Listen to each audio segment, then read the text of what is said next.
everybody. I'm David, and welcome to episode 32 of Take Two Radio Soaps and Review. And yes, that's a long way to say it. With me tonight, I have my day's companion, Miss Elizabeth Long. How are you, ma'am? I am fine, David. How are you? So far, so good. I wish this weather would make up its mind. I know. But, let's take the good with the bad. So tomorrow where I'm at, it's supposed to be getting the 60s, so I'll take it. Oh, I want to come over there. Oh, so bad. So how about the two of us? Yeah.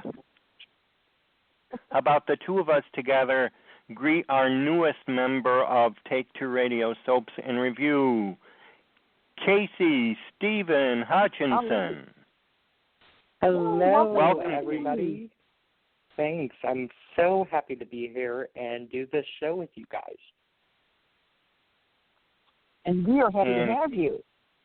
We are very happy to have you. And what we plan to do is like we said off air, we're going in alphabetical order. Bold and the Beautiful, Days of Our Lives, General Hospital, and the-young-and-the-restless. And let's hope, we could get some call-ins, and it would be nice if they could help us along. But so far there's no one on the ticket yet. So, Casey, tell me what you like about the Australian backdrop on Bold and the Beautiful. Well, I think it's a great way to celebrate the 30th anniversary of Bold, which I love Bold and Beautiful, and doing this huge location shoot is a great way to get back into the glamour of the show that the 80s brought and that the 90s brought as well. And it's just reminding me, this whole 30th anniversary week just reminded me how much I really love the show.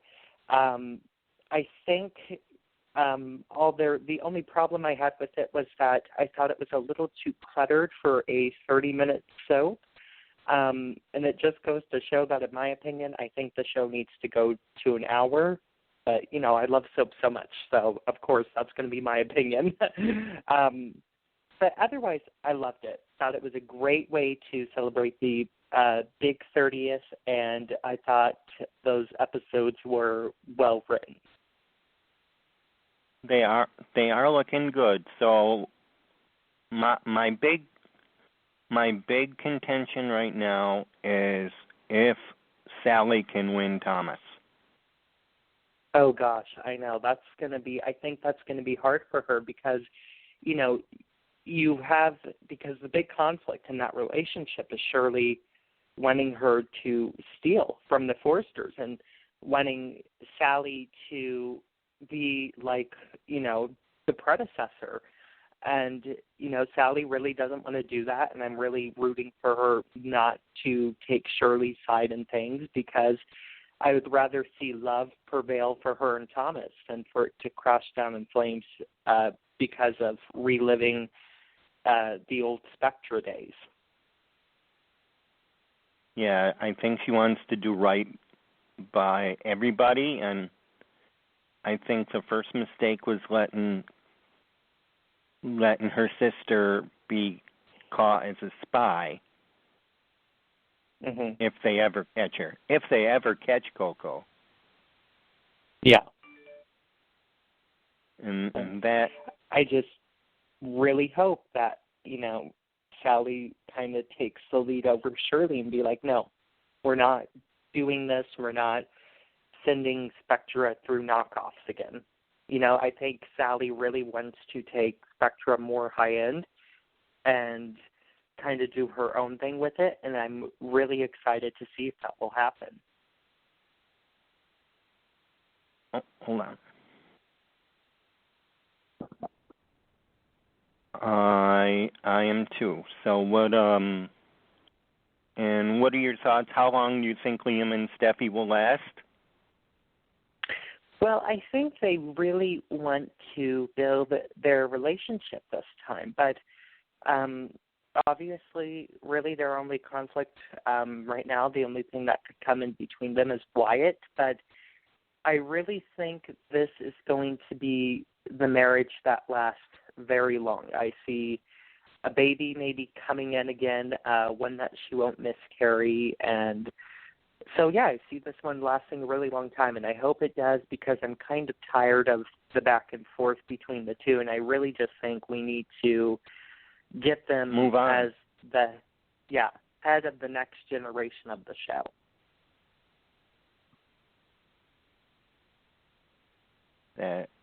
I think they have to move on to. Now, I read a little while ago that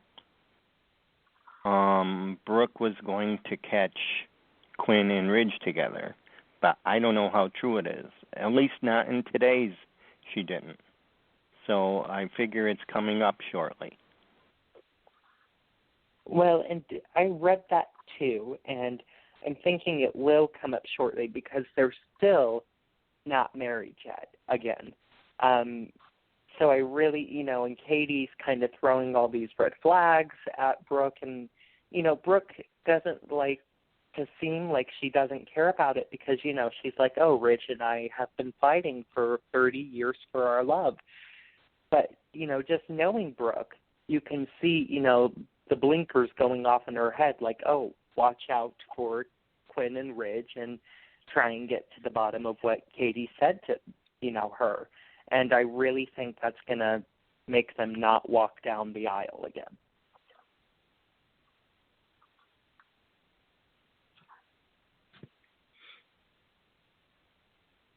You really think it's going to be a game changer? Oh, I definitely think so. I think Brooke will just be so shocked and horrified. And my prediction is that maybe this will get Brooke back into Eric's arms. I really think that's something that will happen down the line if, that rumor was true about Brooke catching them, because obviously Eric and Quinn can't go on if that happens. I mean, it's sickening, and I'm sure it will horrify Brooke and Eric to discover that. I think you have a valid point there, young man. I think you do. So now we got. Do we have a potential teen couple coming on? I think. Do we have RJ and Coco? What are your thoughts on RJ and Coco? Well, RJ and Coco, it's kind of that Romeo and Juliet love story that soaps are famous for. And I think that, she was brought on for the love interest for him. And, of course, we've kind of seen that already. And who knows where that goes. I'm really excited to see it. I think they're both fabulous young actors who have a longevity in the soap genre. And I'm just really excited to see how Brad Bell will write the next potential great D&D love story. I think they're like the next generation. What do you think? Definitely. I think, Bold is starting to become very generational, and that's what I'm loving about the show right now. We've got the Brooke and Eric generation, then we've got the Steffi Liam generation, and then we've got that generation of where Coco and RJ are going to fall on. And I think that generation is going to start becoming very exciting to viewers. And I think Brad Bell is really ready to invest in that next generation of the show to carry it on for another 30 years. And that's very astute. So, with that in mind, today was the new opening logos. Yes. To end the B&B discussion, how do you feel about the new B&B logos? For a really long time, I wanted an update, just because we had stuck with it for so long, and I think, it was nice of them to kind of pull a Y&R, Yep. because this is the generation where you need to update stuff in soaps. You need to be with the current. You got to keep up. Yeah, and Bold is the younger-looking soap, Bold and Beautiful. Beautiful, young, sexy, thriving, and I think Bold is really the soap that's going to outlast any, and if it keeps this up, what we saw today and all this week, it's definitely showing through. So I think it was a good call to update stuff, and I'm just so happy with Bold right now. I am too. It's looking good. It's looking good. And for a while I wasn't sure if the show could really continue at its high capacity after Ron Moss and Susan Flannery departed. But this past week, I'm like, oh my gosh, there's the Bold and Beautiful. There it is. There it is. Well, that's our Bold and Beautiful. Let's go on to Days of Our Lives. And Carolyn, I see you in there. Oh, okay, I'm here. Yep. Carolyn, Case, have you been listening to Casey?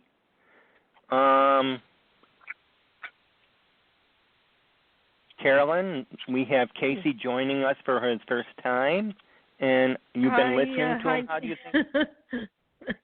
Hi, Casey. Hello. How are you doing? Hi. I'm doing well. What about yourself? Good. Very good.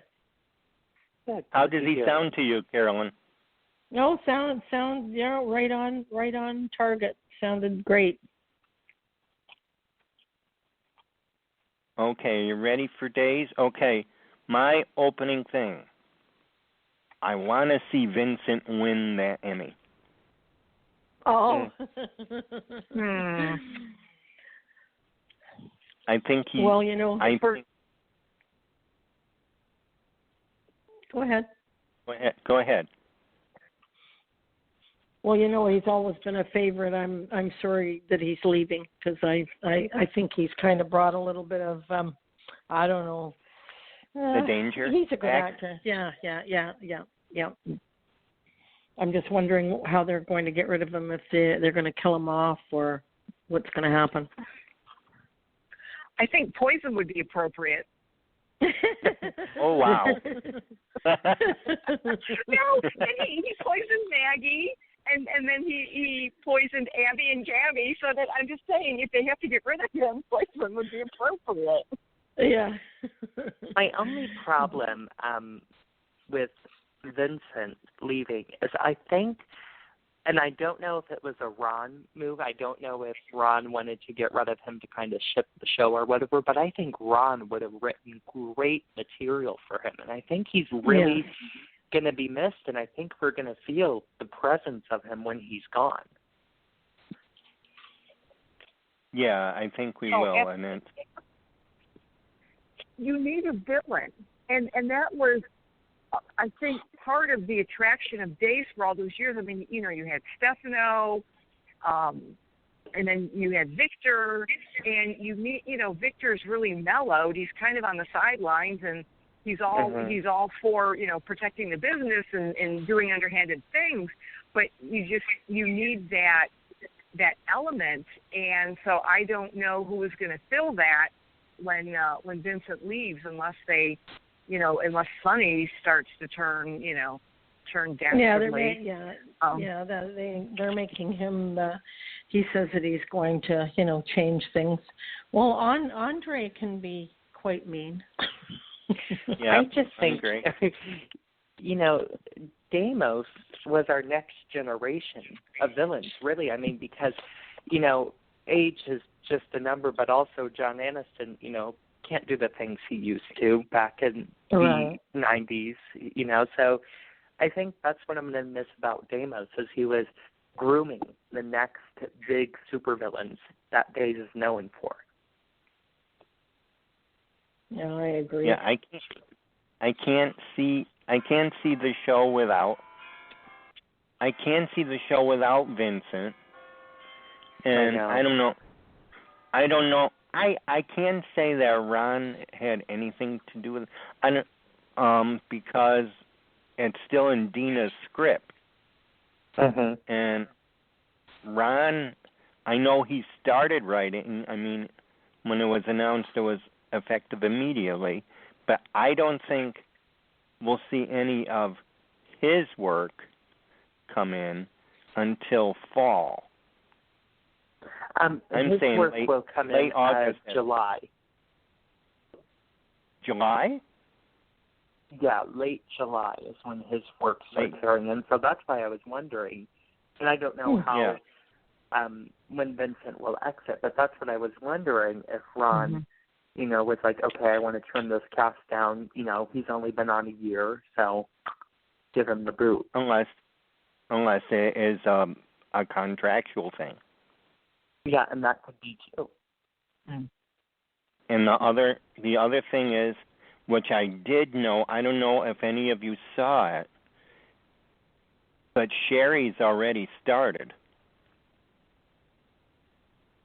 Yes. Yes. Sherry's already been within the trenches, and we've seen her work already. Yeah. So she might be helping to guide Ron's way.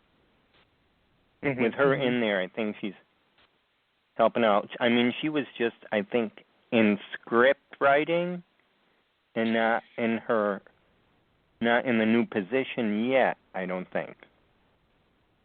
Well, and I think it's good that she's starting out in that script writing, because I'm seeing, and, some scripts and some shows, the dialogue's been so dumbed down. And so I'm really glad that she is writing those scripts. Yeah,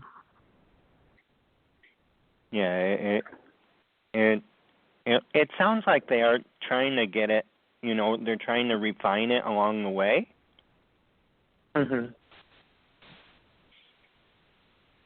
Yeah. And I'm hoping for, a little more. My big hope right now is I'm hoping Nicole comes home. Yeah, that I want her to be able to have Holly, and something's going to go wrong there. She's going to be found out. Now she knows her new neighbor. Well, she doesn't know that, but we know her new neighbor is a cop. And, up in Canada there. And so, and I hope Brady doesn't get in trouble over this.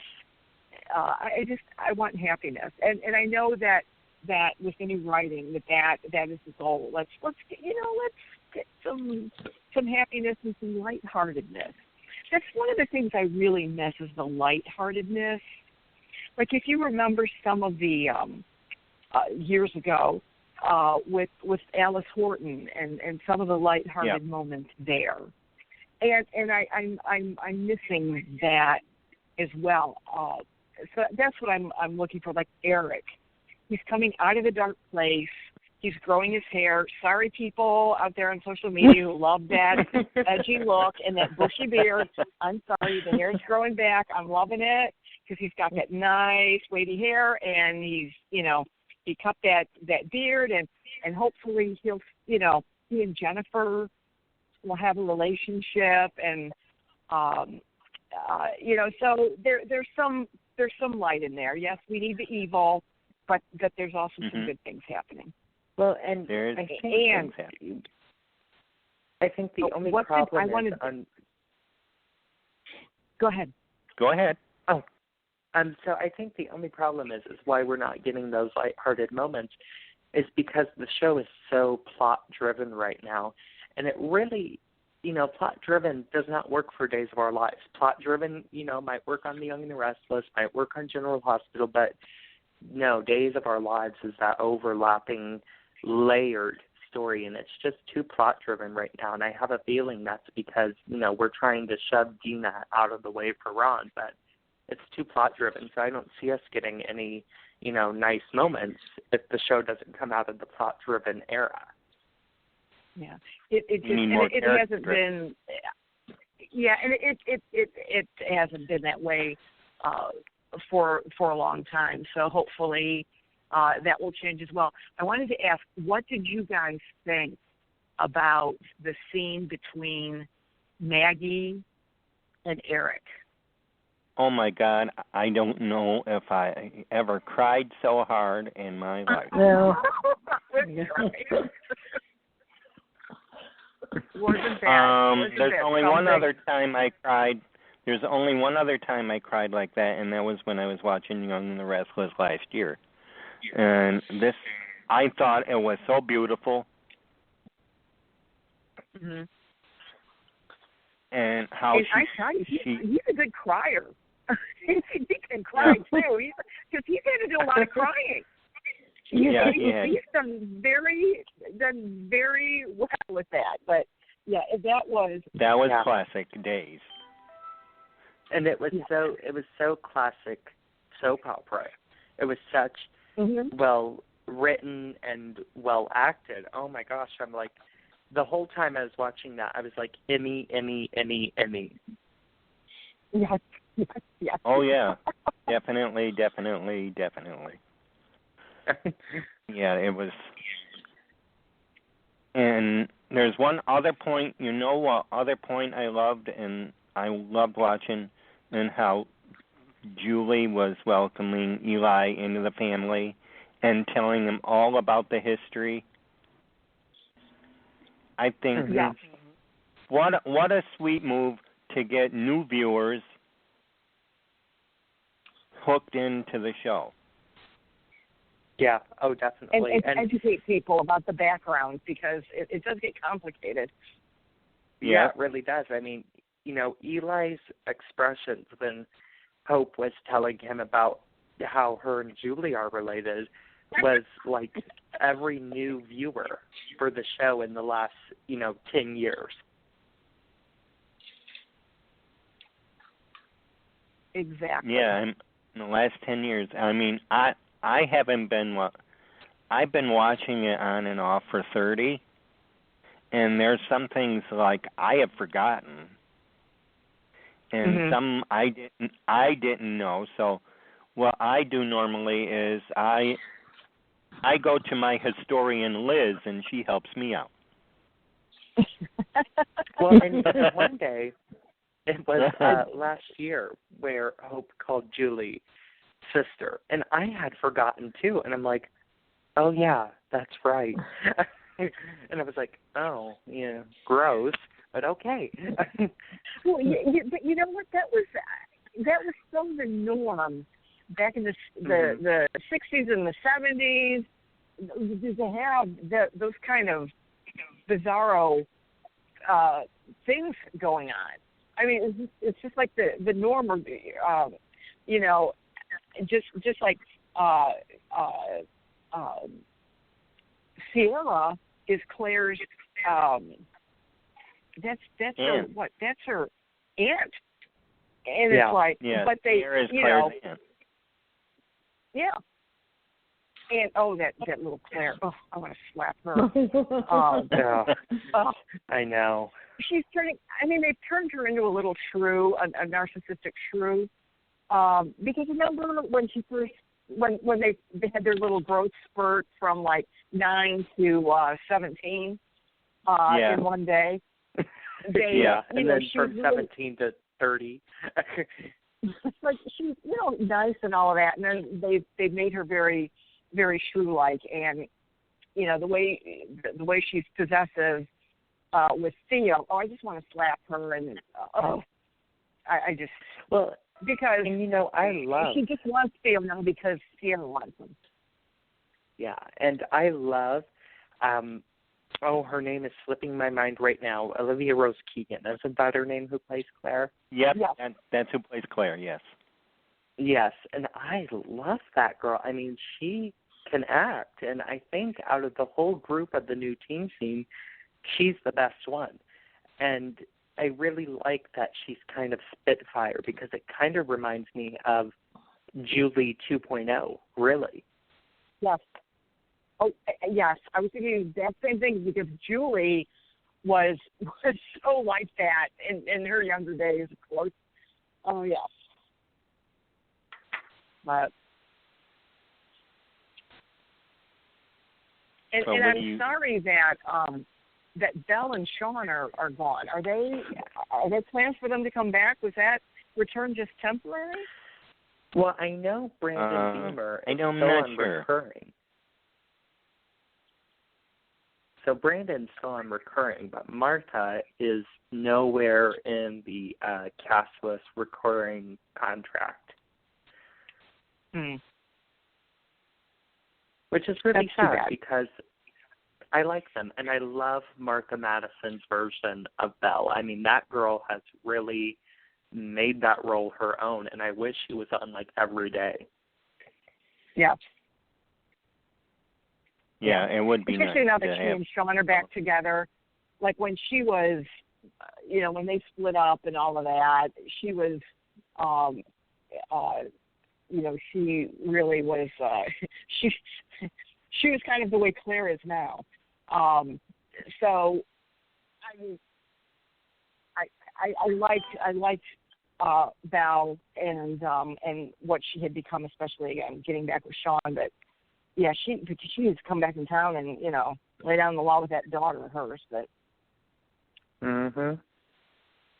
because they need to start, I think they need to make Claire the Sammy Brady and make Belle the Marlena and retell that story, because that's what you do in soaps. You kind of recycle it, tell it from a new point of view, for the next generation of the show. That's how you keep a soap going for 50 years, and in Guiding Light's case, 72 years, So they need to really hit the gas pedal on that.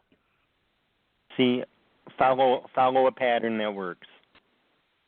I mean, there's a reason why Days has been around for over 50 years now. It's because that pattern has worked for generations, and they really need to get back to that. They really need to get back to sticking to generational stories and how things go on and how we learn from the past, and put out and keep the what they call the gloom and doom at some sort of a standstill, and always show it, because you can. It's been a little overkill. Oh yes. Oh yeah, absolutely. Well, and I think they try to. Fans for years said, okay, Days of Our Lives needs to look back, and they need to see what stories made them successful. And yes, these over-the-top villain stories made them successful, but that's not the only thing.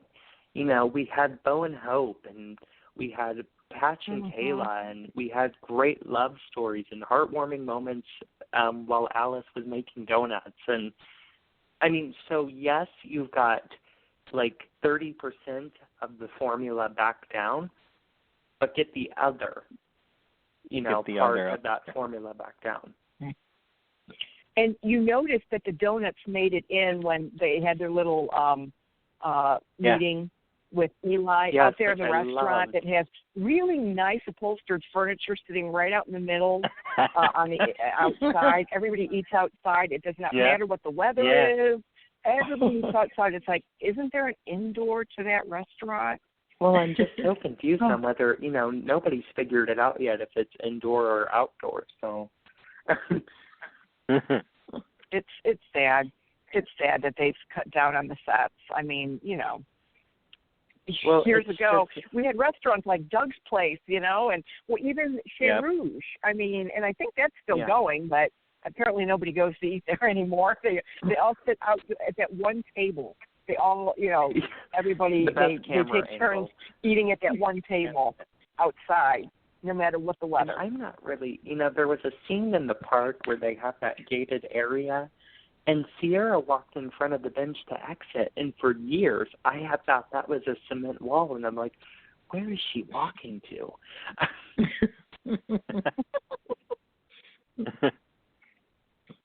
Oh yeah. We did one show. We did have a little set discussion because I'm not. Yeah, we had a little set discussion. Maybe we should quiz. Oh, go ahead. Let's quiz Stacey Casey on what he thought of the wallpaper in Eric's bedroom. Yeah, it's bedroom. Oh goodness. Did you see? It reminded me straight out of something of like Another World or something. I mean, the Bates I Motel. just laughed and laughed. Yeah. Oh yeah, Bates Motel. Yeah. Yeah. And another thing is, with these sets, it's insane. I mean, I don't understand why they built a new hotel room for Nicole to use for 10 minutes, and then she went to Roman, Kayla's, Jennifer's office to lay on a bed, and now she's in Chloe's cabin. I don't get it. Why could they build a new hotel for 10 minutes, but you couldn't build anything else new? And did you notice that Eric's new office at the Horton Center is Aiden's old office? Yes. It is? That's Aiden's office. This looks very, it looks very familiar. Yeah, it's ridiculous now. I'm they're recycling the stuff. They're recycling and I will sets. tell you, and I'll tell you two of my favorites. It's when they went to Prague, and the police station was just like Salem TV. It was exactly I think they put up like Salem TV. Yeah, I think they just put up in a foreign language. They put up a sign for Prague. And then, do you notice how that one, it's like an interrogation room, that everybody uses that room as an office? Like you'll see Rafe in there, doing something, or you'll see JJ in there, and it's just everybody uses that as their office. It's like, okay. Well, then I love two other things. Is at the Salem PD, there's that door in the way back that says Commissioner Brady. Of course, not anymore. But we know there's nothing behind that door. And he's never. And another thing is when they were in Prague, did you catch that the ballroom was the church? No, my eyes are. Noticed that. Oh, you did? Yeah, when they were at the masquerade, it was the church set. They had just removed the pews, and I was like, oh. And isn't that the smallest church in the world? I think it has 4 pews on each side. Well, they had that other one for a while. It was the hospital chapel with only 1 pew in it in the center. And a stained glass window. Oh my! Hey, does anybody know when Drake Hodgson's coming back? Oh, I don't, but it's getting annoying because I don't know where he is. You mean when we see him air? Well, thank you. Like I said, at Day of Days in November, the cast was asked that question, and they said that he is back taping. So I don't, how far ahead they go. So that was in November. So I'm thinking late May. Maybe he'll be back in for Key Sweeps. But I miss him, and I hope that there is a wedding, that Marlena and John get married once again. I hope there's a wedding. I'm probably going to quit watching if he comes back and they start relationship conflicts with John and Marlena, knowing that there is nothing to fight over. Yeah, I think so. I agree. That was totally, like when they split up the last time, that was just, I'm like, are you kidding? So hopefully they'll stay together this time. That was over Kristen and Brady. My sleep. Oh yeah. Oh. Yeah. I wonder if Kristen's still alive. Well, we've got Eileen Davidson over at the-Young and the Restless, but I don't know if she's going to resign with the-Young and the Restless because her 2-year contract that she signed when she left Days again, I think it's almost up if I'm not mistaken. And so I don't know if she'll resign, but I really don't think we need Kristen back. Yeah, that's evil and too big of a dose. Mm-hmm. Well, she said on Twitter that she wasn't going to close the door on Days, but she didn't want her words were she didn't want to piss them off over there on the-Young and the Restless. So, but she was going to leave the door open. In Kristen's case, that saying applies. A window closes and another door opens. And there's another one below. I think that's what she did. Maybe she hung on to the edge and and I wouldn't put she might have just jumped in the other window. Jumped in the other window. What did everybody think of Cleo and Eduardo? Do you think that could be a romance? No, that's grossing me out a little. I'm like, Cruz needs to jump on a ship and get back to Santa Barbara. I'm so done. Oh, dear. Jack got a ship to Santa Barbara to Eden. Yeah.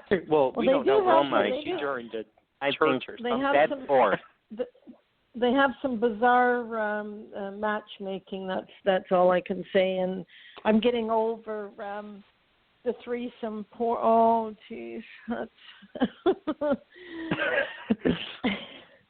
Oh my I want God. somebody to make up their mind. I can't see those. Justin and who's she going to choose? And he lost his phone and came back when she was having her mani pedicure and reminiscing about old times. Oh, I want her to make a decision, please. It's dragging on too long now. Like, can soaps no longer write a cancer story? I mean, these cancer stories we've had the past 5 years have been terrible, and it's not a representation of the disease, what it really is. And I'm like, seriously, all of a sudden she puts on makeup and her disease is gone? Yeah, and new clothes that didn't fit, and manicure and pedicure. Oh, no, that's. Yeah, I mean, we haven't found a cure for cancer yet, but if you go over to Salem and you buy new clothes, look, you're cured. Well, but you know what, though? That is kind of therapeutic, though, for people going through cancer. Because to do those I'm kind of things. She looked. It is therapeutic. So she looked too I can perfect, see that. Yeah. I know, because they came over, she was puking her guts out. She barely made it to her massage. And then we see her in the Hortontown Square, and she was like, oh, yeah, I feel fine. Yep, let's go clubbing. Yeah, I know, exactly. Like 1 minute, and the next minute, that's not reality. But, if you can't tell a cancer storyline. I think. But you know what, and I think they sometimes they do that kind of as a public service to kind of bring it to the forefront, and it might make someone think about, hey, maybe I should get a mammogram or something like that. So I think they're also looking at it as let's bring something to light or let's remind people. In addition to, okay, we need a good juicy plot, in addition to that. So. Well, and I think, the only way to tell a good cancer storyline is if you do what Guiding Light did. With Reba, showing how that mammogram is done and showing what people really go through instead of just puking your guts out like it's the 48-hour stomach bug. Yeah, more reality. Show more realism. Yeah. Yeah, because that's what soaps used to do best, entertainment with realism. Yes. Does anyone the thing is... Go ahead. Go ahead, Carolyn. Does anyone know what's happened to Caroline? She went up the Brady Club stairs during that bombing, and she never came back down. Yeah. Well, I heard she's out with Kimberly. No. Well, they were doing an excellent storyline on walked into his bedroom. They were doing an excellent storyline on Alzheimer's. I thought when they were doing that with CAROLYN and different things that were going on, I think they handled it very well. You know, it kind of reminds me, CAROLYN's disappearance reminds me of all my children where that Martin family member walked up to the attic and we didn't see him, you know, we saw his skeleton, 41 years later. And it's sad because I like CAROLYN. I think Peggy McKay is great, and they were starting that up. She's been on the show for how many years? I mean, I would have thought that they would have done. Yes, I just something, to indicate, because I've looked over social media and I can't find anything, like let's at least acknowledge her. Well, and they were kind of. Oh, go ahead. She may be ill and she may want privacy. She may not want them to say anything. You don't know. Yeah. You don't know. I thought, we were going to have a love triangle with her, Victor, and Maggie because they teased that for about 3 months. And I was like, oh, my gosh, that would have been a great story for the vets because our vets never really get love triangles ever. And it's like true. People who are 80 still love each other. They still kiss. Right. Yeah, they know how to do it. They've been doing it. But they seem to have a lot of triangles. They've got the one with Sierra, and now is Kate going to get upset because Eduardo and Cleo are together? And there's Nicole still pining over Daniel and poor Brady, and are they really in love, or what's happening? Well, my thing with the Sierra Claire one is I've never been able to stand Sierra, and it's nothing to do with the actress. It's just the writing for her, because I don't like really bashing actors just because this is a hard craft. But I've never liked her really up until this point. I feel like the best stories for a person come when they exit sometimes, which is sad. Yeah, true. Yeah. I have to agree with you there. They show their best stuff when they're on their way out. Yeah, and it's so sad because I'm like, okay, if I got this Sierra 6 months ago, I would have been like, give me more. But now it's like, oh, am I really supposed to care about this when she's gone in, 2 months? Is she leaving? Yes, she announced the news on Twitter about a month ago. Oh, so she. But there's a possibility they could recast it, or the character, or she could actually come back. So you never know. So you want to care, you want to watch, you want to say, okay, what's happening with this character, and then kind of store it in the memory banks because that character could come back.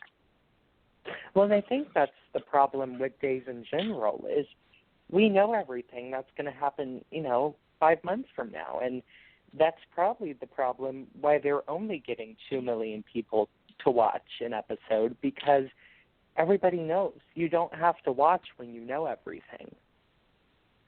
I mean, sure, there might be a scene or two that's going to shock you, but at the end of the day, you know everything. Well, that's true because of all the news and the social media. It's all out there. Whereas years ago, before internet, the only way you knew is you had to tune in and watch. You had to watch. You had either to watch that, or you knew what was going to happen for like 3 days if you picked up a soap opera digest. Yeah. Much.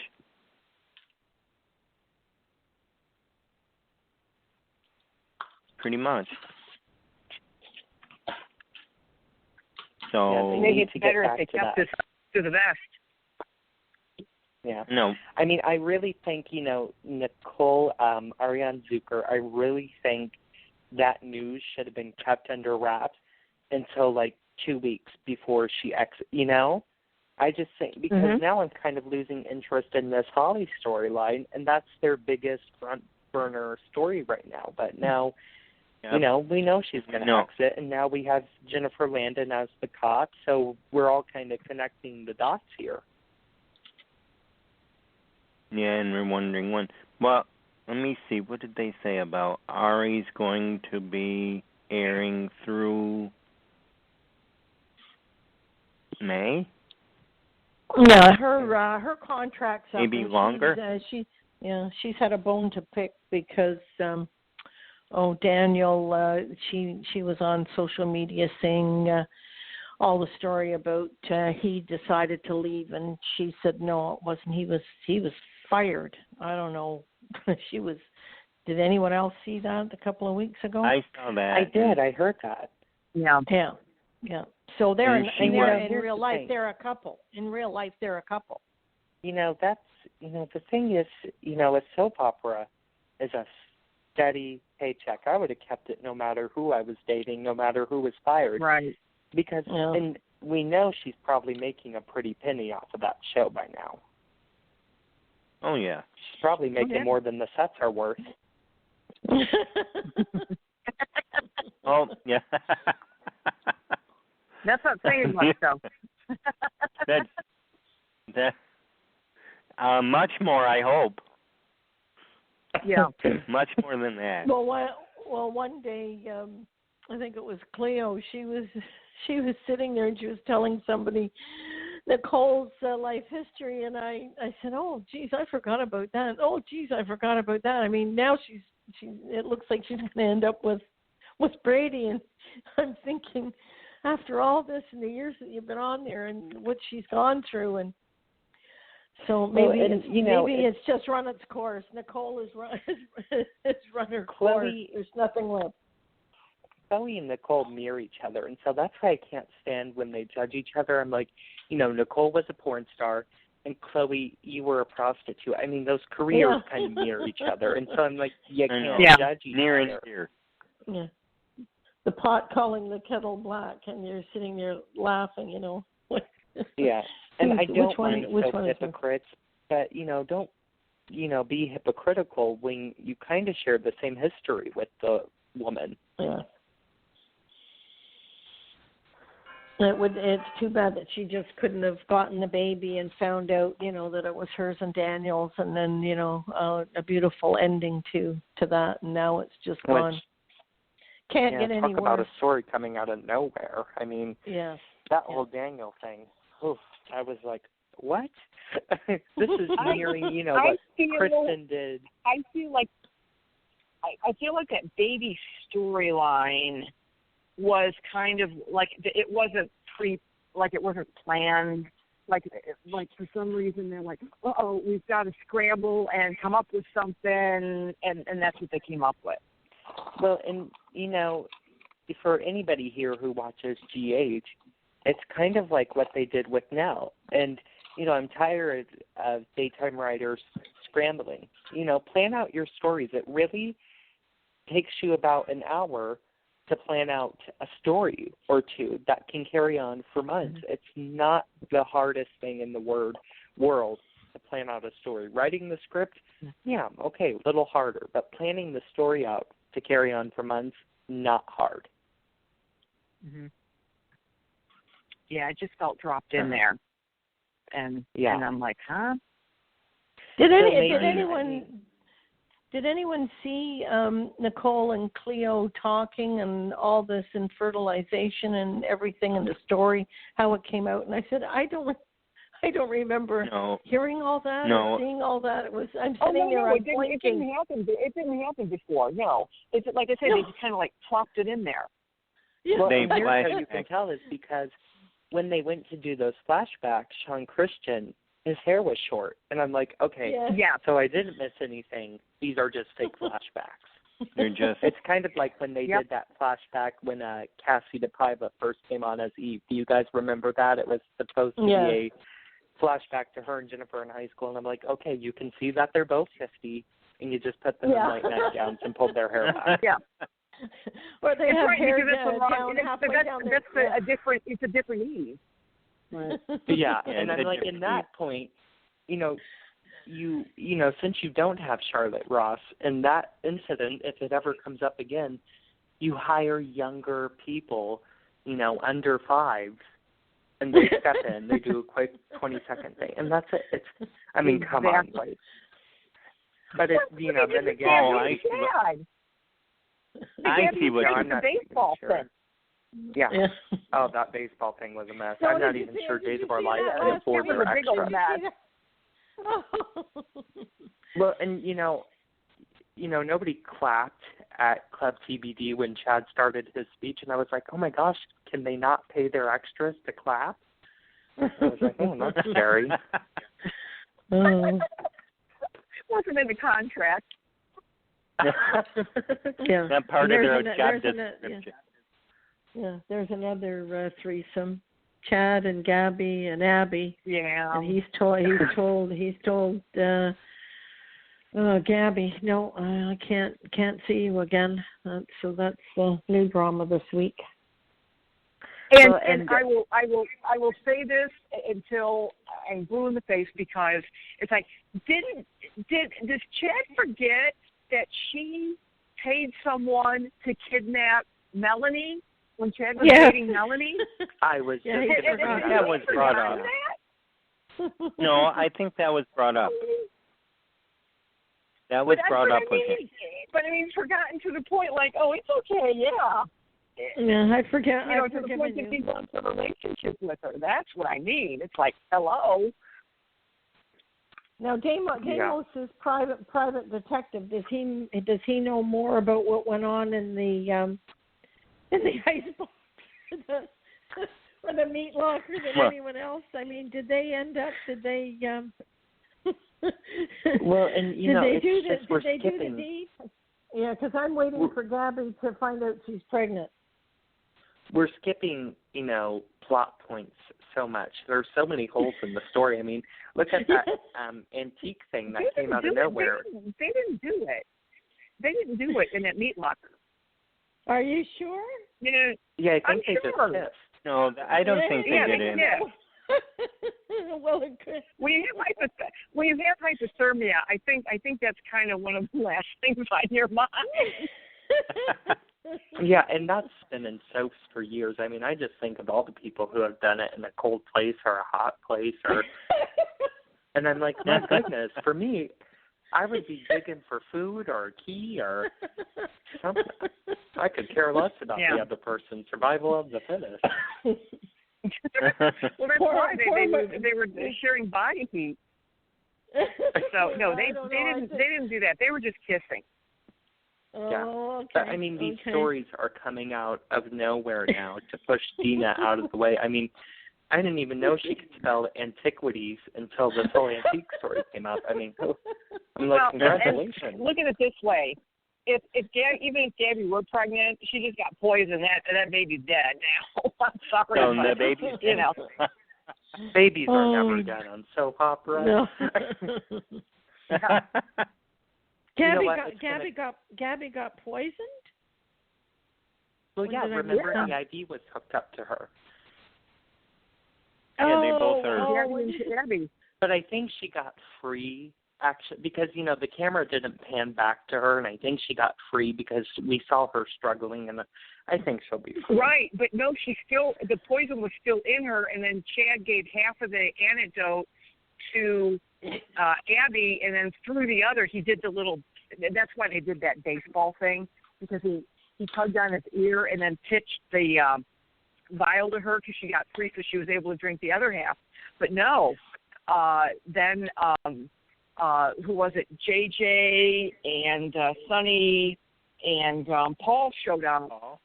Or not Sonny, Dario. And they showed up, and then Gabby went into convulsions. Yeah. So, no, she's not out of the woods yet. Do you think once they take her to the hospital, do you think something about a baby will be brought up? No, she's in the hospital. Oh, God, please no. Please no. Gabby's an annoyance. I'm sorry. We got to continue that triangle somehow.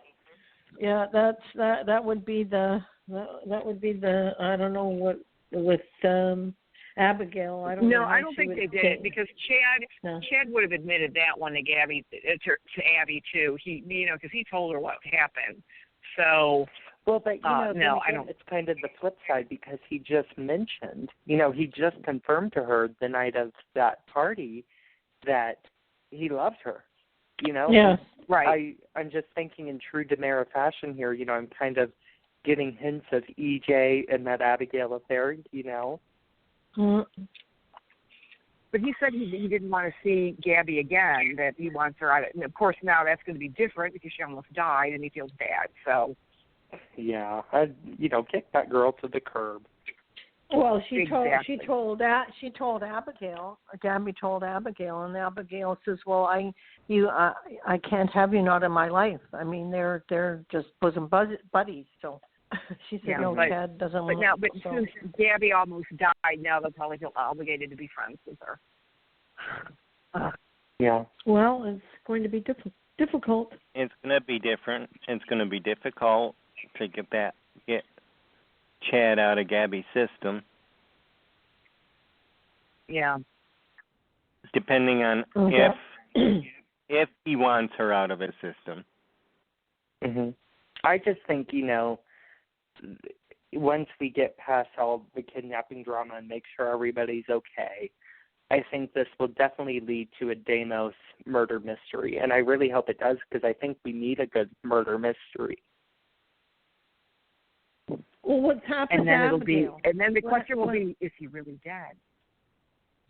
Oh, gosh, don't bring that up. Oh, no, I really think he's dead. Did something happen to Abigail, or did she just take off?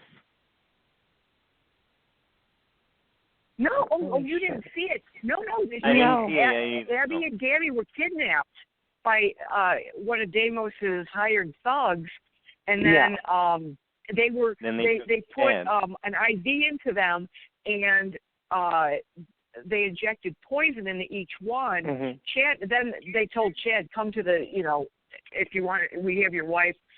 Come to the dock." And then he got a hit over alone. the head. Yeah, and then he was handcuffed, yes. And they said, then they said when we're going to loosen the cuffs, the antidote is there to the poison. They both Gabby and Abby were injected with poison, and he could only save one. There was only time to save one, but what he did is he gave Abby half of the antidote, and then he threw the vial to Gabby, who had freed herself. She had been tied up, and gave her half the antidote. But that means I must have they both had they were both hospitalized. Was that today or yesterday? That was today, yeah. Oh, today? I started yesterday. Oh. Yeah, I think I might have missed today's. Oh. Yeah, I always. I thought today. I always see it late after the show. Yeah. So, and so I have Liz and Carolyn to help keep me updated. Oh, I missed that today. I got home late. Oh, okay. Well, see, I might have missed it too. Yeah. God, a lot happened I remember, in 24 hours. I remember Chad pouring the cure into Abby's mouth. We saw Gabby struggle, and then they went to their closing logo.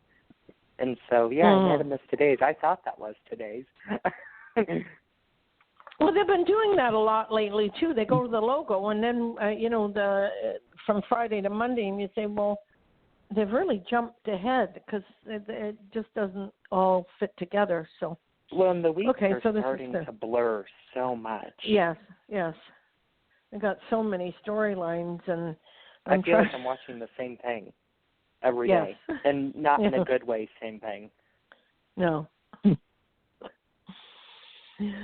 Same thing as the Vicious Day cycle, where I sigh on every show and play Candy Crush during it. So.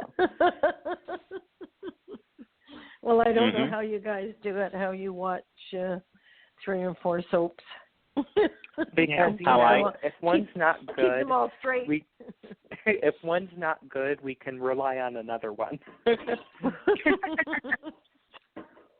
That's a good way to look at it. it's a lot easier these days when they're compared to the past when there used to be 11. Yeah. Oh gosh, yes. I remember. The max that I watched, I believe, was 9.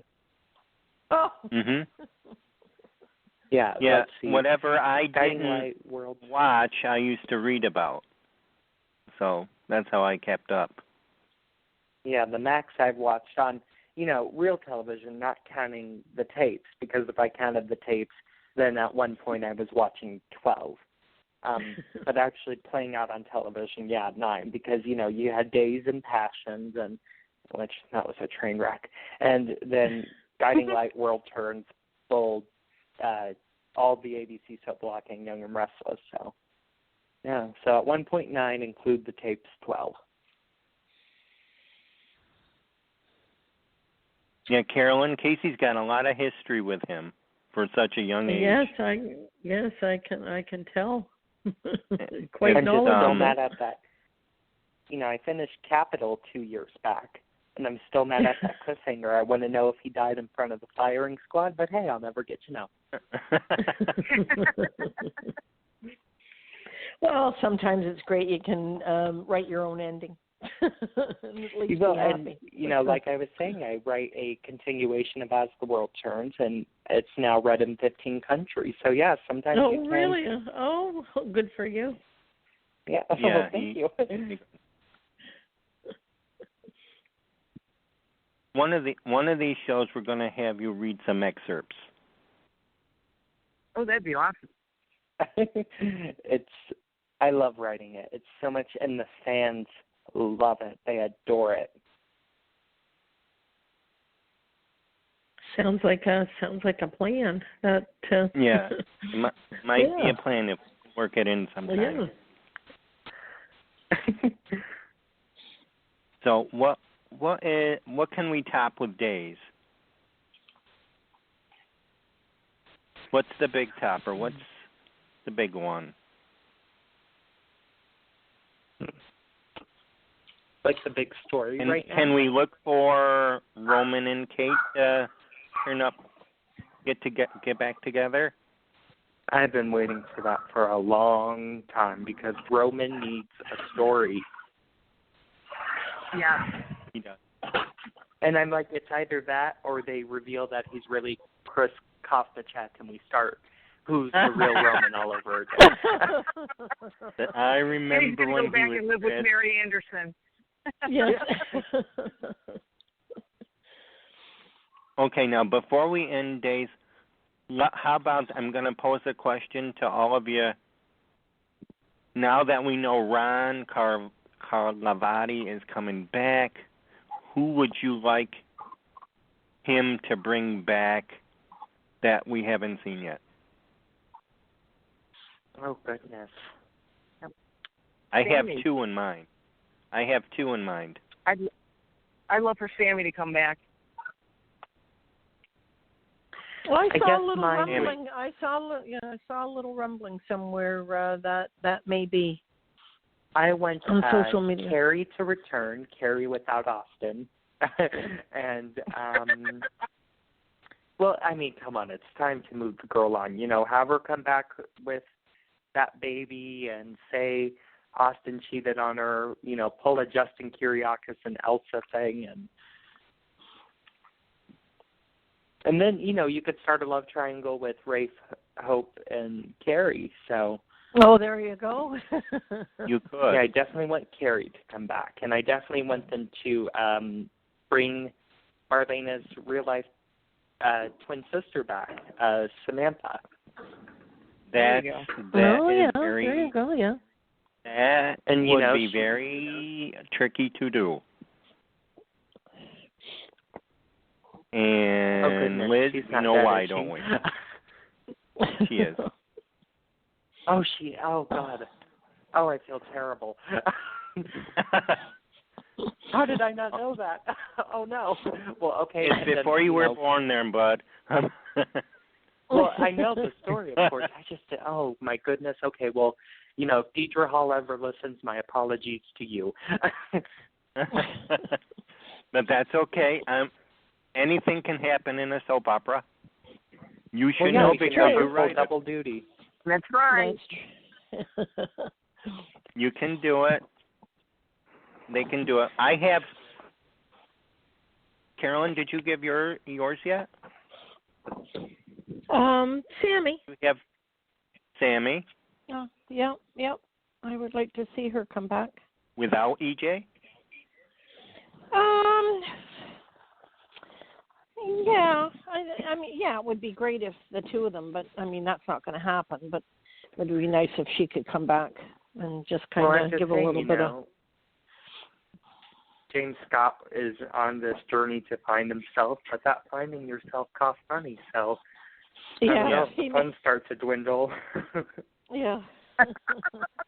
There you go. Yeah, never say never. Never say never. Yeah. I mean, he was getting $10,000 an episode with a 3-episode-a-week promise, so I'm just saying. I mean, look at years ago, like Deirdre Hall. I mean, she was at the height, and you know, she had another TV show and stuff. She left. I remember that one. So yeah. You never know. Yeah, you never know. Anything's possible. Anything's possible. Well, he wasn't. Oh, go ahead. No, that's all. Go ahead.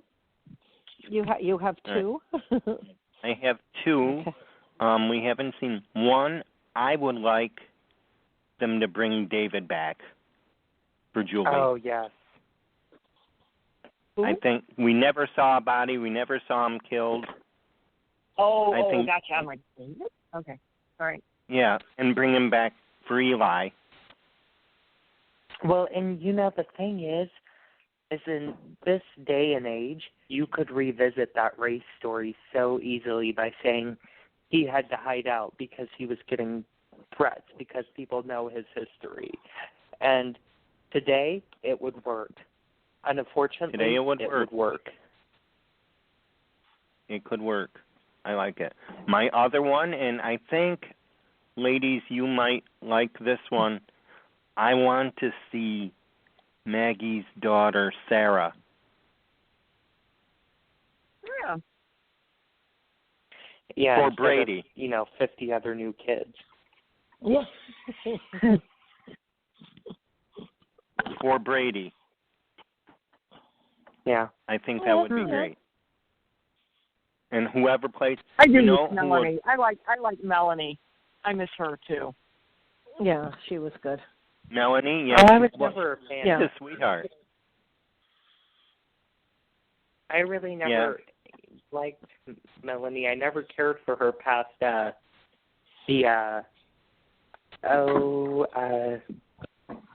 it, where she was kidnapped and they ran through those tunnels after that. I was like, oh, okay. Keep running. Yeah. Thank you, Gabby. Remember who did that? And we really need to bring some more Hortons back. We need to rebuild the Horton family. There are more important ornaments. There are more important ornaments in that show than there are actual Hortons. It's true. Yeah, there are. You gotta love the prop department. I know, but still. I mean, I realize an ornament is cheaper than an actual Horton, but yeah, you're right. Let's get some of those. Let's get some of those Hortons back, and bring some of them back. They need the family, and it'd be good for Eli. That's right. Well, bring back Tommy Horton. It was revealed that he is still alive and kicking. You could recast, that really would not be a problem since, one, Lupton has passed away. See, I know about that one. And two, we haven't seen him since 1990, I think it was. So bring him back. Now, that would be good. We need more. We need to invest in the Horton clan and bring in more, and then than some of these strangers, and they have them internal family problems. Yeah. And, right, Miss Liz? I'm just saying, we could probably land Tony Geary. I know him and Ron are BFFs, so. Oh, I don't know about that, but. Well, I mean, yeah, true. Days of Our Lives probably couldn't afford him. They'd have to start a GoFundMe page. I mean, yeah, with what they would pay him, do you know how many Horton ornaments you could make? Time to crowdfund to get Tony Geary on the show. They'll need it. That's a nice casting idea. I don't know if he'd go for it. Yeah. Yeah, I mean, it would have to be a hefty paycheck. I think with him by now, it would come down to money. Yeah, it would. Got to make a living. Yep, that's true. You really do. Well, that's our day's discussion for the week. Okay. Okay. And I have to jump off the soap train. So you have to. It has been a pleasure. But yeah, I've got to jump off the soap train. And you guys, let's see, it's time for General Hospital, and I cannot contribute to that, so I am going to take my leave, okay? Okay, Liz. It was nice to meet you. All right. Okay, nice to meet you too. Take care. Okay. Bye, Liz. Bye, Liz. And David, and David, I only watch Days of Our Lives. I'm trying to get interested in one of the other ones. I was listening to you about The Bold and the Beautiful. You really like that one, right? Yeah, that's a nice one too. Yeah, whatever you can do. You can't, it's fine. If you're going to start with another soap, it's the easiest to get involved in. Okay.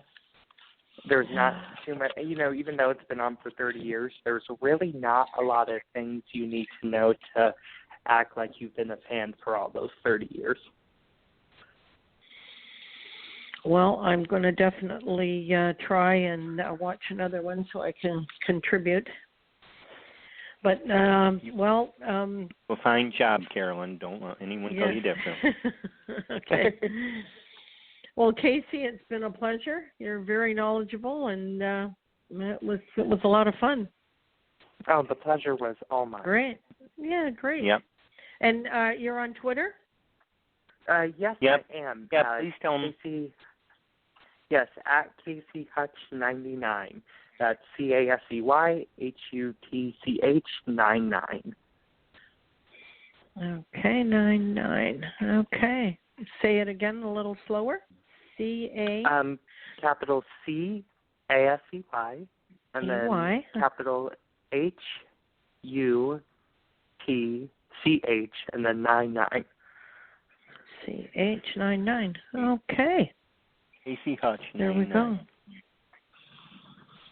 Alrighty. Well, I shall go on Twitter and we'll connect. How is your April looking, Miss Carolyn?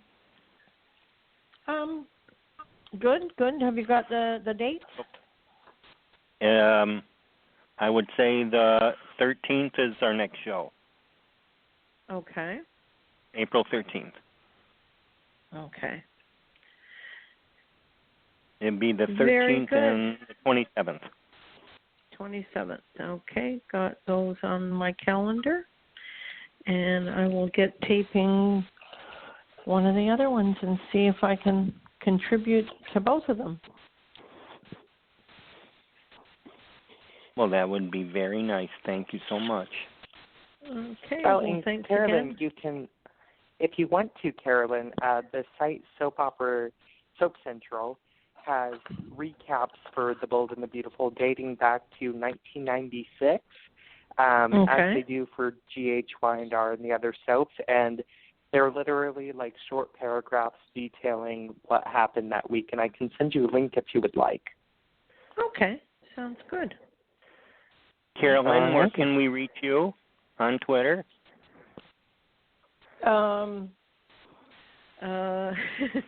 Yes. I'm under CAROLYN. I'm sorry, Barefoot Blonde. Barefoot Blonde 5. I love it. Down here, where are you located? I'm in Florida. I'm all the way in Michigan, where it's very cold. Our high I feel tomorrow so bad is 15. for you. It was 78 today. It was a beautiful day today. Take me to heaven. So that's why I'm Barefoot Blonde 5. So I walk the beach in my bare feet. So. Okay. Well, you guys have a great weekend, and I shall see you on the 13th. Twitter. Yes. And let's Thank keep you those very much, soaps alive. Yeah, let's keep those soaps alive. Oh, definitely. Okay, so I'm going to leave you now and carry on and speak to you soon. Okay. Bye for now. Thank you. Bye-bye. Bye. Okay, it's you and I, Casey. All righty, let's do it. Let's talk about Charlotte. Oh, goodness. The most dreaded thing on GH for me right now is that little girl. I cannot take her, and I'm so tired of Lulu right now. I don't think I've ever disliked a storyline for Lulu this much. She's a little over the top because the little girl doesn't want her, and she's pushing it.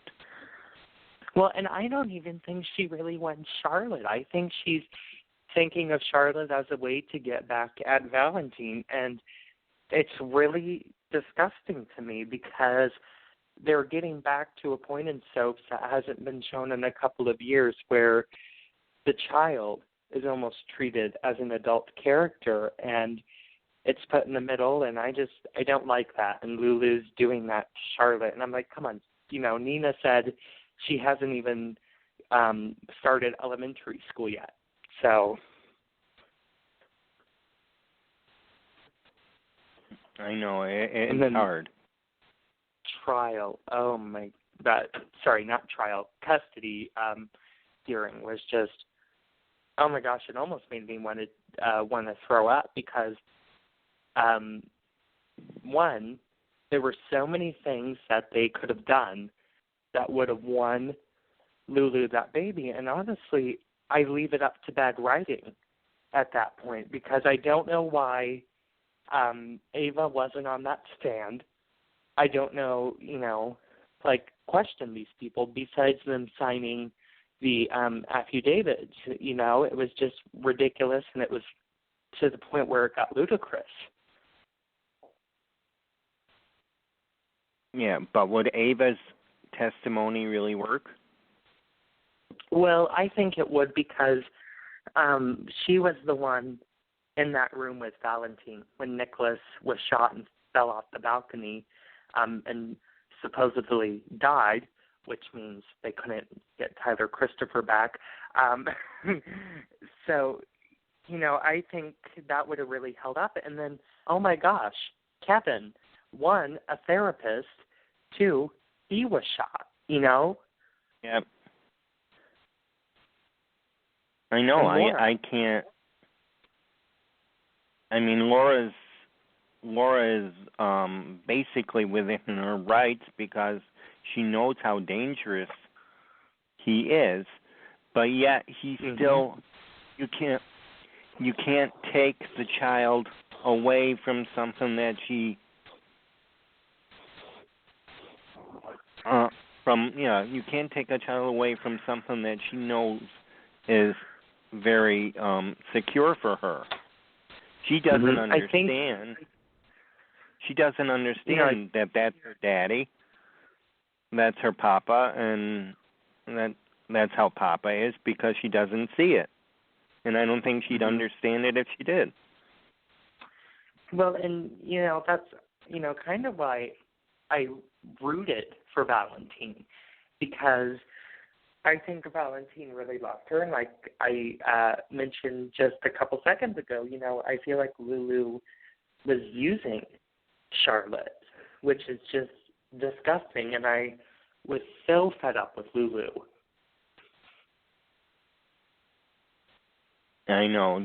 It's heartbreaking. It is. It's heartbreaking to have that poor little girl in the middle, and I think she does want to get to know her more than in spite of him, but they can't prove that to her. She needs to stay with him until she gets to know her better. Yeah. And I'm glad. I'm glad they worked that out that they give her time. I just wonder what's going to happen in these 6 months until it's the custody is reheard. And I think it's definitely going to be interesting to see where the 6 months in the Charlotte story go. But at the moment, I'm just fed up. And if they don't start writing Lulu in this new course, and it wouldn't hurt them to mention, her other child. But yeah, I'm just fed up with it right now. And I really hope these 6 months are better in that storyline subject area than what we are getting at the moment. I hope so too. So what did you think about Nora coming in and being Valentine's attorney? I was a huge fan of One Life to Live, and I'm glad that ABC has the rights back. But, as we got towards the actual episodes that showed the custody hearing, I saw no reason to have Nora come in because I just didn't understand why Valentine had to go all the way to Pennsylvania to get a lawyer. I didn't get it. Attorney. Yeah. I didn't even know attorneys could do that. I thought they had to stay in their own state. Yeah, I never knew that about attorneys. Yeah, I think it was one of those fictional things that wasn't known because I think you're right. I don't think Nora in real life could have done that. And if I'm not mistaken, wasn't, if we forget the Prospect Park stuff, wasn't Nora the DA by the time One Life went off the air? I think so. Yeah, so I don't understand why Nora would have left that for private practice because DAs don't handle that type of stuff. So I didn't get the whole thing. Of course, I was excited to see Hillary B. Smith, but I didn't get it. I really thought in the end it served no purpose. Well, if we go back and if I remember, I'm going to try and paraphrase what Nathan Barney said, that they're looking under, since ABC does get their rights back, they've been talking the game for a long time and how they were going to reestablish the characters and if any were coming back. And they said that they weren't going to be brought back in a way to disrupt the show or interrupt the show to, how viewers were angry when they brought them back after One Life went off the air. Mm-hmm. GH fans didn't care for them coming on. I really think I think Hillary B. Smith, they only did that return to shut the fans up. I really think that because we were so loud and proud when we heard the news about ABC getting the rights back, and we've been begging them to do something. So I really think that's the only reason she came back. And the best part of the return for me was at Olivia's arraignment, when they kind of, she said, "Tell that old cowboy I said hi." She did it. That was the best part. When she put in her little Alex Olenoff. Yeah, and, Nora was like, "What?" And she was like, "Oh, nothing." I loved that. I think that was the best part of Nora coming on for her short little stint. Yeah, it was good. And what I do remember correctly is Hillary was the first one that they asked back. Mm-hmm. And you can almost count that there will be others, and just like just those that serve a purpose, and it's not to give them like their own story because they don't want to interfere and infiltrate GH just because they got their rights back. But well, and that's what I've said to other people. I'm like, you have to understand that this is General Hospital. It is not One Life to Live. It's not All My Children. This is General Hospital, and people pay their cable bill to watch General Hospital, not One Life to Live or All My Children anymore. So I'm just really afraid that if we start cuddling all these returns and throwing them at fans, then it's not going to be General Hospital, and that's an issue for me. Yeah, I can see your view there. I do. That's why he said they're just bringing them on for like brief visits to serve a purpose and nothing too major. They do want. I think they want to test the waters and see if there is an interest on bringing the other two back. Mm-hmm. But there's only one way to do that, and then showcase them on General Hospital. Yeah, because my site, Daytime Indulgence, we did an article on if the fate had been decided for AMC and One Life to Live. And it kind of has, because Nathan Barney said, look, the ABC daytime block is full, and we're happy with it. Right. We're happy with the Chew, View, and GH. They're happy with that. So it's not going to change. It's not going to change soon. Not soon. And, maybe there is, they talked about the possibility of turning their ABC app into kind of a CBS All Access model, but at the same time, where do you even start? Where do you get the money? Do you turn those shows into primetime soaps? Do you leave off from ABC? Do you leave off from Prospect Park? I really think the shows are just gone. I'm not sure where they're going to head from that. They're thinking, I remember the thought was like bring him back like seasonally. Mm-hmm.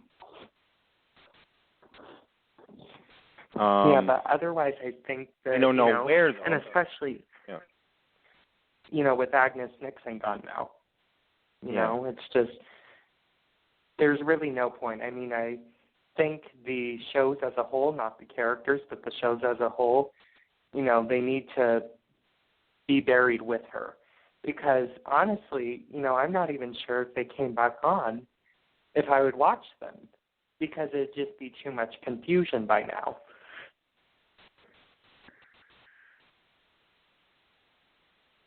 It would just be too much by now.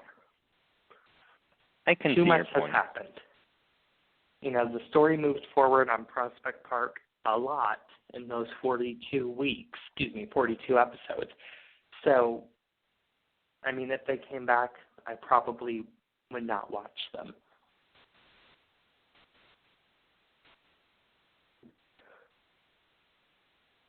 see. Okay, so where did we leave off on GH? We went on Nora. Mm-hmm. I know we skimmed. So what do you think the tie is with Nora and Valentine and Olivia? That little cliffhanger is right there. It's almost like Valentine wants her there in the asylum. And Nora was any way to keep Tanya Walker on, I'm fine with. And so, I really don't care what they do as long as it's good soap and as long as we keep Tanya Walker on, because she's bringing that fun back to GH for me that I really, really missed. She is beautiful as much as she is talented, and vice versa. She does put in a little fun in her character, no matter how they write her. Well, not only that, she brings so much that, in my eyes, the show's been lacking since the 50th. Like I said, she brings that fun back. She really has tied the show together for me.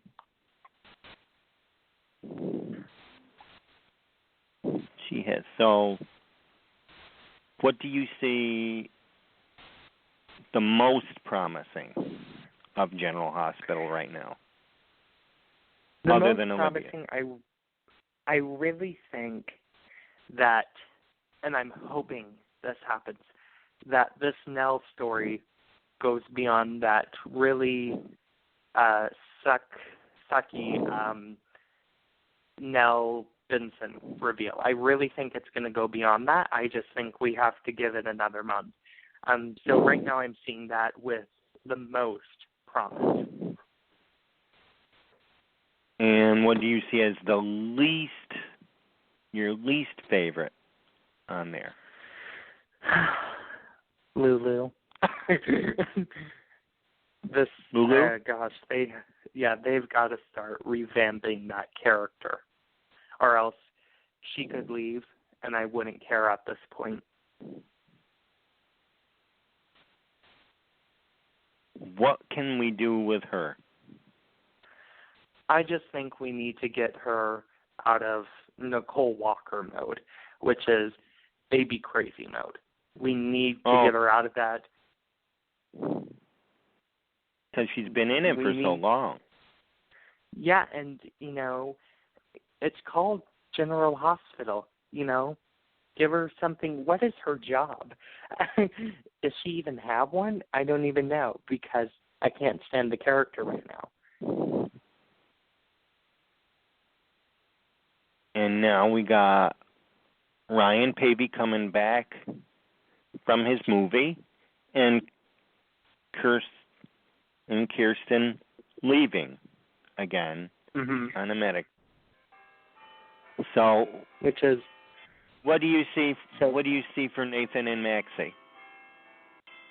I definitely think, and as much as I love that pairing, I definitely think with Kirsten going on that temporary exit, we're not going to see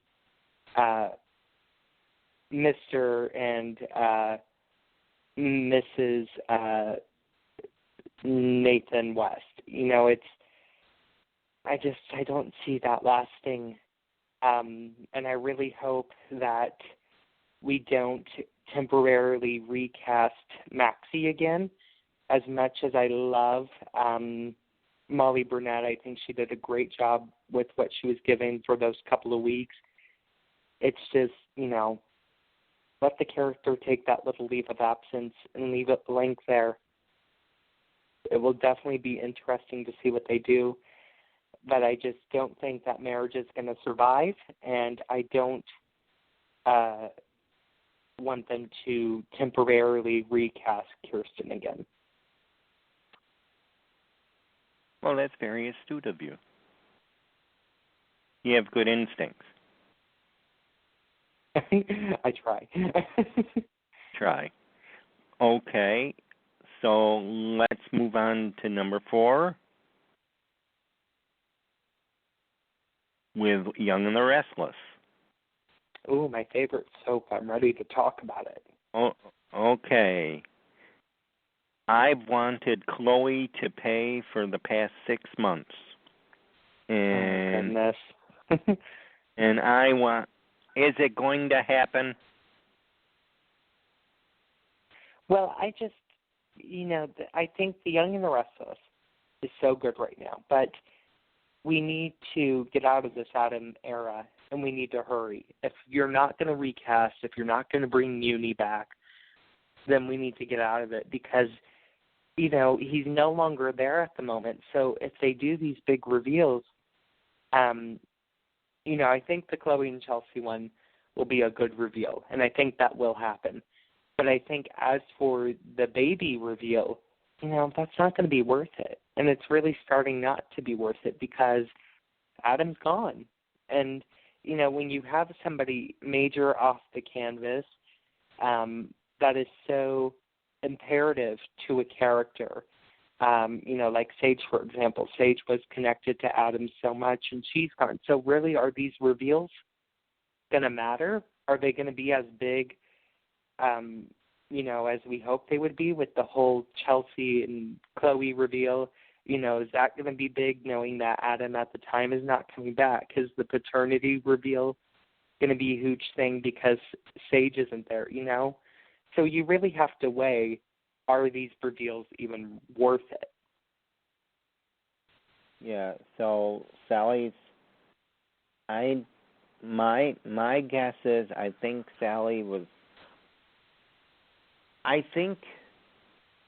she wants to bring Adam back, but I think there's something political keeping that from happening. Well, especially, on the Muni side of things, I don't think that's going to happen. And I'm going to say with any type of reveal, I think. Well, I'm going to say accusation, no matter because we don't know if it's true. I'm going to say accusation about him groping Hunter King. So Muni won't happen. But I think they could really recast an Adam. But then again, do we want one? It's kind of like Adam right now is all my children and one life to live. Do we want that back? I think some fans miss him, and he should be.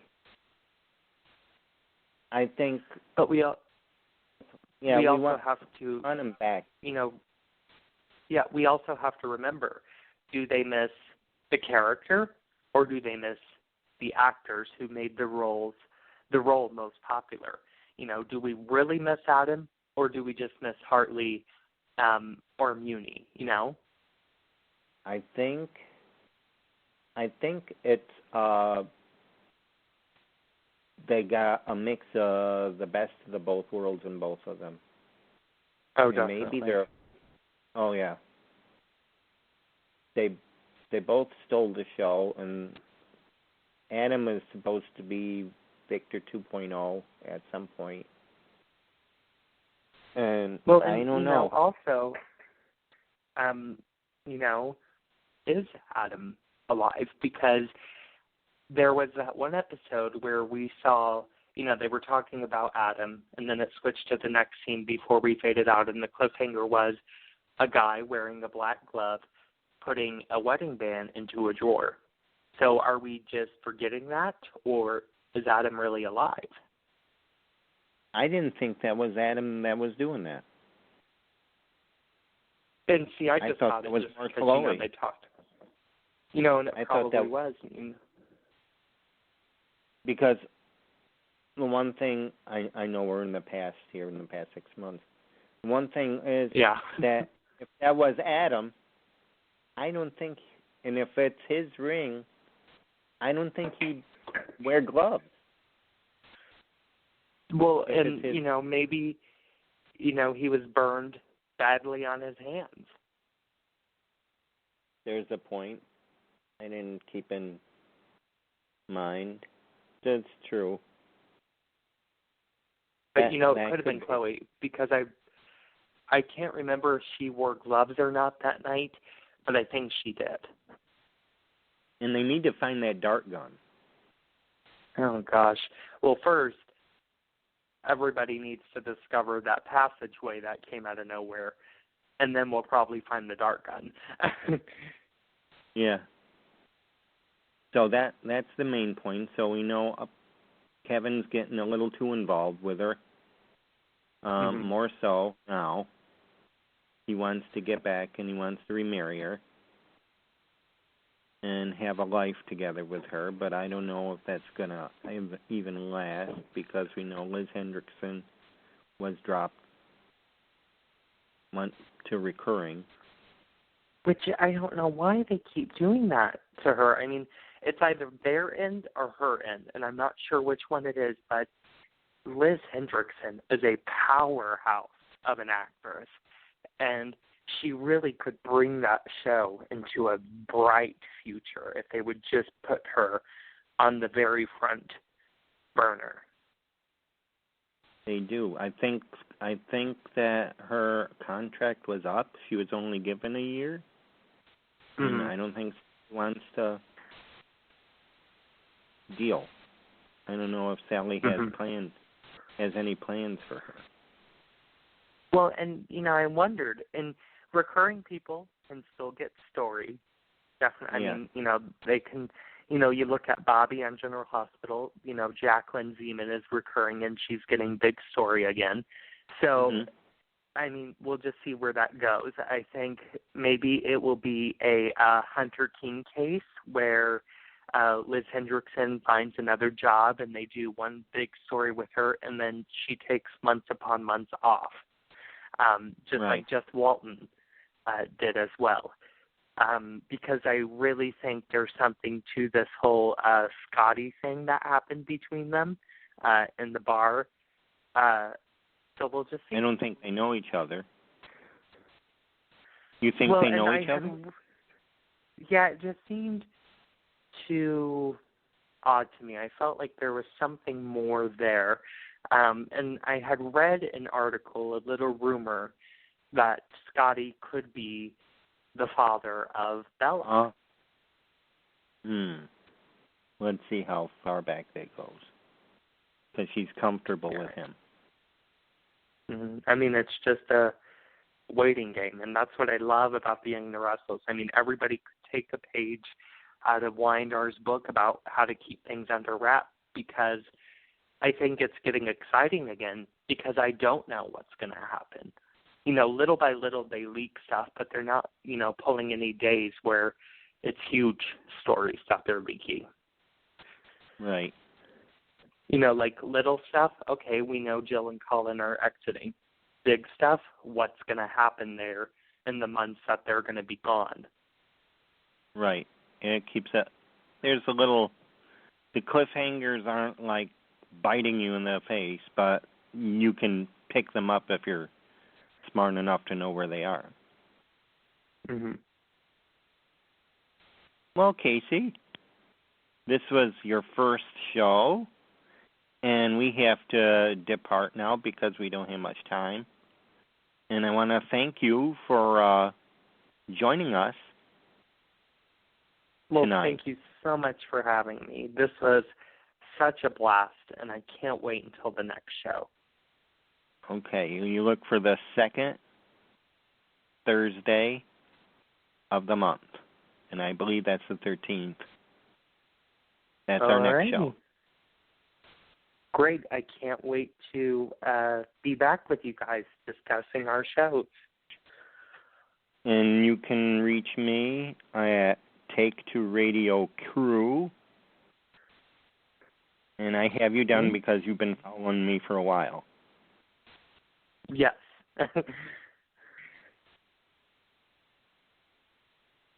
So until then, what do you have to say, Casey, for the fans? Of course, just keep tuning in to the soaps and love on them. And thank you so much for listening to me kind of rant with these amazing co-hosts, and I can't wait to let you guys listen in again on our next show. Well, thank you for joining us. And everyone out there who's listening, thank you for joining us, and we'll see you on April 13th. Good night, everybody. All right. Good night, guys.